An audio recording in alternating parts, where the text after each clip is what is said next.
आता एक तर असं आहे की एक चांगली बातमी आपल्याला ऐकायला मिळालेली आहे, ती म्हणजे जे मी पहिल्यापासून सांगतोय की गायकवाड कमिशनने त्यांच्या त्या आयोगाच्या माध्यमातून जे बिल आणलं होतं, फडणवीस मुख्यमंत्री असताना जे हायकोर्टामध्ये बरंचसं मंजूर झालं होतं आणि सुप्रीम कोर्टात अडकलं होतं. तर क्युरेटी पिटिशन जे झालं आणि ते क्युरेटी पिटिशन जे आहे ते सुप्रीम कोर्टाने दाखल करून घेतलं, हा फार मोठा एक दिलासा जो आहे मराठा समाजाला मिळालेला आहे. आणि 24 जानेवारीपासून त्याची सुनावणी होईल. आणि हे तर आम्ही सगळे पहिल्यापासून म्हणतोच आहोत की मराठा समाजाला आरक्षण द्या, ते वेगळं आरक्षण द्या. आणि हे जे क्युरेटिव पिटिशन जे आहे ते त्या संदर्भातलं आहे, ते वेगळं आरक्षण देण्याच्या संदर्भातलंच आहे. आणि आता हे 3 न्यायमूर्ती आणि आणखीन काही निश्चितपणे जे आहेत मोठे वकील, त्यांच्या माध्यमातून सुप्रीम कोर्टामध्ये या संदर्भात चांगल्या प्रकारे जे आहे चर्चा करता येईल. आणि त्यातून ज्या त्रुटी मागच्या वेळेला आढळल्या आणि सुप्रीम कोर्टाने जो अडथळा निर्माण केला, तो अडथळा सुप्रीम कोर्टच दूर करू शकेल. आणि ते जर झालं तर मग आम्ही म्हणतो त्याप्रमाणे त्यांना वेगळं आरक्षण संपूर्ण मराठा समाजाला निश्चितपणे मिळेल, ज्याला आमचा कधीच विरोध नव्हता. किंबहुना त्या कायद्याला मी विधानसभेत सुद्धा पाठिंबा दिलेला आहे. आता ती एक गोष्ट आहे. आता आज त्यांची ती जाहीर सभा झाली. आता त्याच्यामध्ये त्यांचं जे अर्धं भाषण ते फक्त भुजबळांवरच होतं आणि मग अर्धं असंच ते लेकरं वगैरे नेहमीचीच आहेत त्याप्रमाणे. आता भुजबळांच्या बद्दल बोललं नाही तर भाषण करणार तरी काय, हा मुद्दा त्यांच्यासमोर येणं स्वाभाविक आहे. आता मी तर काल सांगितलं की बा व्यायांना पण द्या, व्यायांना पण द्या, त्यांच्या व्यायांना द्या. पण आज तो मुद्दा जो आहे त्याने जाहीर सभेत घेतलाच नाही. काय कळत नाही काय झालं मला कळलं. आणि दुसरं म्हणजे असं की थोडंसं त्यांच्या स्मरणशक्तीमध्ये थोडीशी काहीतरी गडबड आहे. कारण ते एकाच भाषणामध्ये दुहेरी बोलतात. कारण सुरुवातीला ते काय म्हणाले की हॉटेल वगैरे जे आहे ते भुजबळांनी जाळले किंवा भुजबळांच्या माणसांनी जाळले. म्हणजे प्रकाश सोळंकेवर पण हल्ला भुजबळांनी केला, ज्याचा क्षीरसागरवर हल्ला भुजबळांनी केला, त्या संदीप क्षीरसागरचं जे राष्ट्रवादीचं ऑफिस ते भुजबळांनी जाळलं, शिक्षण संस्था जे दत्त त्यांची पण भुजबळांनीच जाळलं आणि हॉटेल पण सगळं भुजबळांनी जाळलं. आणि म्हणे मराठ्यांना उगीच तुम्ही डाग लावला, म्हणजे जाळलं आम्ही जाळलं. त्याच्यात अगोदर सुरुवातीला ते म्हणाले की सरकारी अधिकाऱ्यांनीच जाळलं, असं सुरुवातीचं त्यांचं स्टेटमेंट आहे. त्याच्यानंतर ते भुजबळ आजच्या मीटिंगमध्ये ते म्हणाले की मराठ्यांना उगीच तुम्ही डाग लावता आणि हे भुजबळाने जाळलं. पण थोड्या वेळाने नंतर ते म्हणतात की मराठ्यांच्या वाटायला जाऊ नका, नंतर बीडला काय होतं ते लक्षात ठेवा. म्हणजे परत बीड तुम्हीच केलं हे सिद्ध झालं ना.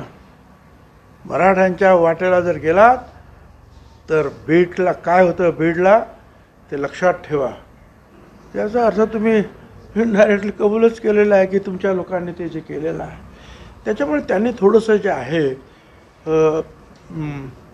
मला असं वाटतं की काय म्हणतात ते अनुलोम विलोम प्राणायाम अमुक तमुक ध्यानधारणा करून विसरणार, एकाच भाषणामध्ये दोन्ही बाजूने उलटसुलट त्यांचं भाष्य येणार नाही याची काळजी त्यांनी घ्यायला पाहिजे. एक मित्र म्हणून सल्ला देतो. ते मला मित्र म्हणणार नाहीत, मानतच नाही, कारण खूप ते सारखं तुला बघतो, तुला बघतो, तुला बघतो, तुला बघतो. छगन भुजबळ असल्या कोल्हे कुईला दाद देत नाही. छगन भुजबळ आयुष्यभर जे आहे अशा अन्यायाच्या विरुद्ध आणि दादागिरीच्या विरुद्ध लढलेला आहे आणि त्यांच्या जन्माच्या अगोदरपासून लढतो आहे. परंतु आता सारखं सारखं सारखं आपलं ते तुला दाखवतो, तुला बघतो, मला आरक्षण मिळू द्या मग बघतो. कधी म्हणाल ते येवल्याचा हेडपट आहे, अमुक आहे, तमुक आहे. आता मी जर त्याला जर म्हटलं ते काय ते नाही ते बोलायचं नाही असं ठरलेलं आहे. असू दे काय ते पण जास्ती घेतल्यामुळे जे आहे अनेक वेळेला ज्या भाषणामध्ये जो दुहेरी भाग येतो ना विसरण्याचा, तो पण त्याचा परिणाम असू शकतो, नाही असं नाही. पण ठीक आहे. आता तूर्त त्यांनी सांगितलं की ते 20 जानेवारीपर्यंत शांत बसणार आहे. तोपर्यंत ते हॉस्पिटलमध्ये राहतील. कारण ते एक बाहेर तरी असतात किंवा ते हॉस्पिटलमध्ये तरी राहतात. तरी गर्जना मात्र फार मोठ्या मोठ्या करतात. आता एवढ्या मोठ्या मोठ्या गर्जना करतात छातीवर हात ठोकून असं. एक 12 इंच छाती, त्याच्यामध्ये असं ठोकून ठोकून काय गडबड झाली तर त्याच्यामुळे ते जर त्याने तब्येतीला सांभाळावं एवढीच माझं त्यांना सांगणं आहे. तुम्ही तुमची जी लढाई लोकशाही मार्गाने लढा काय, पण तुम्ही अरे म्हटलं तर कोणीतरी कार्य म्हणणारच आहे. मला हौस नाही आहे कोणाला दुखवण्याची, मला हौस नाही आहे कोणाला दुखवण्याची, कोणाच्या विरुद्ध बोलण्याची. मला माझी जबाबदारी समजते आहे. पण सारखं सारखं सारखं सारखं तुम्ही जर बोलत राहिला, वाटेल त्या मागण्या करत राहिला, मग मला बोलावं लागतं. एवढंच म्हणतो साहेब. 20 तारखेसाठी सरकार तयार आहे का? कधी एवढे संख्येने जर मराठा बांधव आले मुंबईमध्ये तर सरकार तयार आहे? काय तुमचं ते हायपोथेटिकल क्वेश्चन. एवढे लोक मुंबईमध्ये येणार. पंढरपूरच्या आमच्या पिठोबाच्या यात्रेला सगळ्यात जो मोठा जमाव असतो किंवा मोठी लोकसंख्या ते पंढरपूरच्या यात्रेला असते. तिथे सुद्धा तेवढं नसतं. आता याचं काय तुम्ही ऐकून बसलाय? म्हणजे त्याने असं वाटतं की सगळा मराठा समाज त्यांच्याच बाजूने आहे.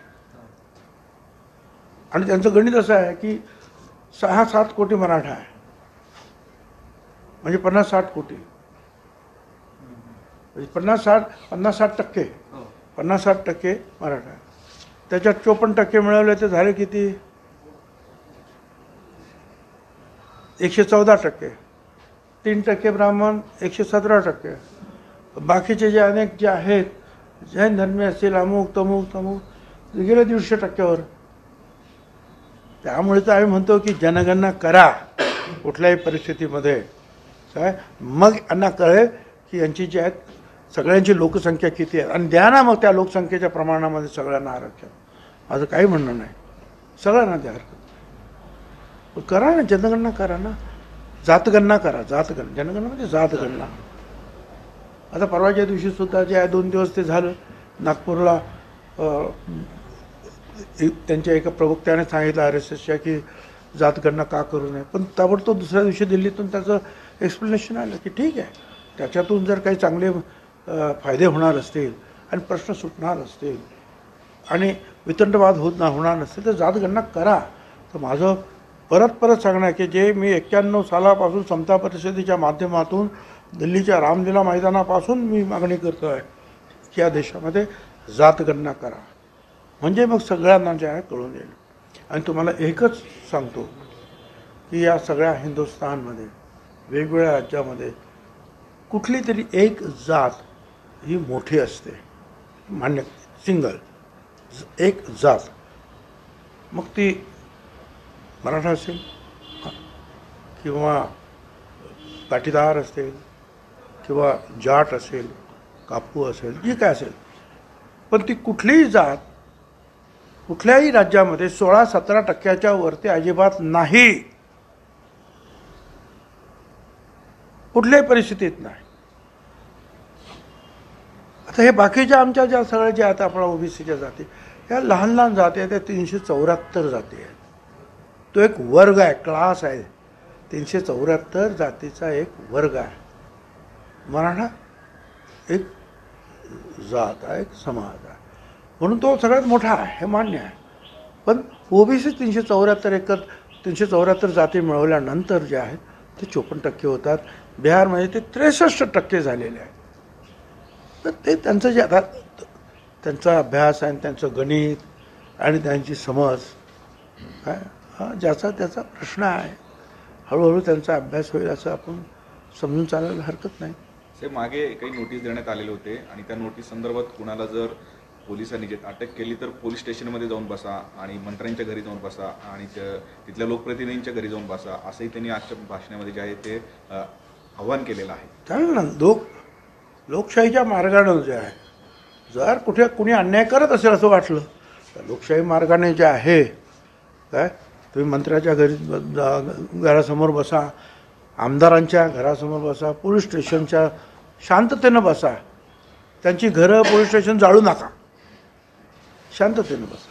हरिभाऊ राठोड यांनी असं म्हटलं की चला, ओबीसी तो आरक्षण चला साहेब, तुम्ही काहीतरी कुठले तरी प्रश्न विचारा. कोण हरिभाऊ राठोड? तुम्ही जे मेसेजेस दाखवले, कागद जे इंटरव्ह्यू मध्ये दाखवले, त्याला उद्देशून जरांगे पाटील म्हणाले की आता तर ते पिशवीमध्ये कागद घेऊन फिरतायत, जर आता शांत नाही बसले तर पुढे जाऊन मग दगड केळी अशा गोष्टी घेऊन ही चिथावणी आहे का? कोण दगड घेऊन? मी नाही, असे मग दाखवायला लागतील पुढे. अशी वेळ तुम्ही असं बोलतात म्हणून त्या शिव्या दिल्या गेल्या आणि मग पुढे मग दगड वगैरे अशा गोष्टी येऊ शकतात, मग ते दाखवत हिंडावं लागेल. अरे दगड तर त्यांनी अगोदर हातात घेतले आणि म्हणून तर 80 पोलीस जे आहेत त्या आंतरवेली सराटीमध्ये जे आहेत ॲडमिट झाले महिला पोलिसांसहित. ते आता होम मिनिस्टरने सांगितलं ना हाऊसमध्ये उत्तर देताना की 80 पोलीस ते काय पाय घसरून पडलं का 80 पोलीस? त्यांच्या त्यांना दगड मग ते करतातच आहेत, जाळपोळ ते करतातच आहेत. हे सगळ्या महाराष्ट्राने पाहिलं, जगाने पाहिलेलं आहे. त्याच्याबद्दल आणखीन काय बोलणार? धन्यवाद. बिहारमध्ये नितीश कुमार जनगणना करतात, आपल्या महाराष्ट्रामध्ये होत नाही, काय वाटतं सर? आमची मागणी तीच आहे, अजितदादाची मागणी तीच आहे, चंद्रशेखर बावनकुळे यांची मागणी तीच आहे, विरोधी पक्ष नेते जे आहेत काँग्रेस असेल, राष्ट्रवादी काँग्रेस, पवारसाहेब आहेत, त्यांची सगळ्यांची मागणी तीच आहे. आणि माझी खात्री आहे की सगळ्यांची मागणी जी आहे एक दिवशी या सरकारला पूर्ण करावीच लागेल. साहेब, आजचा विरोध कोणाचा आहे?